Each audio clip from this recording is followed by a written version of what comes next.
Sungai Tangap, Sarawak. Berdiri sebuah rumah panjang yang bukan sekadar tempat tinggal tetapi saksi sejarah dan perjalanan sebuah komuniti lebih dari 9 dekad yang lalu.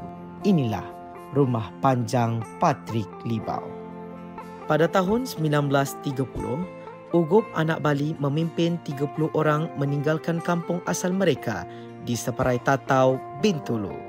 Setibanya mereka di Sungai Tangap, Ugup anak Bali bertemu Ketua Kaum Penan, pemilik tanah ketika itu.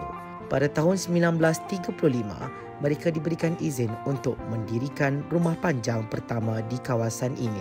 Menjelang 1950, penduduk semakin bertambah sehingga rumah panjang berkembang kepada 36 pintu. Mereka hidup bergantung pada lada, padi bukit dan padi paya. Pada tahun 1996, kerajaan membenarkan penanaman kelapa sawit dan 148 pokok diagihkan kepada 87 pintu. Tahun 1995 menyaksikan pengenalan program homestay oleh Kementerian Perlancongan. Bermula dengan 15 pintu, kini 30 pintu membuka rumah mereka berkongsi budaya, kehidupan dan warisan rumah panjang. Pendidikan menjadi tunjang pembangunan. Sekolah rendah pertama telah dibina pada tahun 1958, diganti bangunan baharu pada tahun 1970.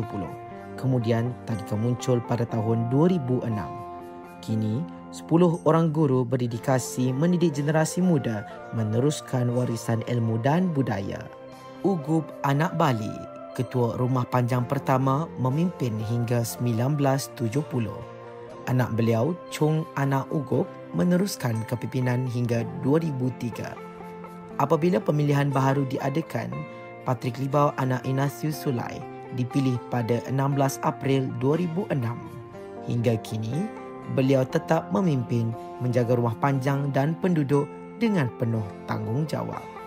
Rumah panjang ini terletak kira-kira 1.5 km dari Gua Niah, salah satu tapak arkeologi terpenting di Malaysia yang kini diiktiraf sebagai tapak warisan dunia UNESCO.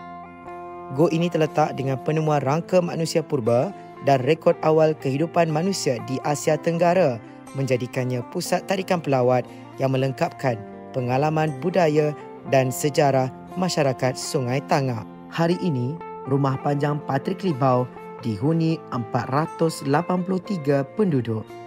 Dari perjalanan perahu layar hingga komuniti moden hari ini, rumah panjang ini tetap teguh menyimpan sejarah, budaya dan harapan generasi demi generasi.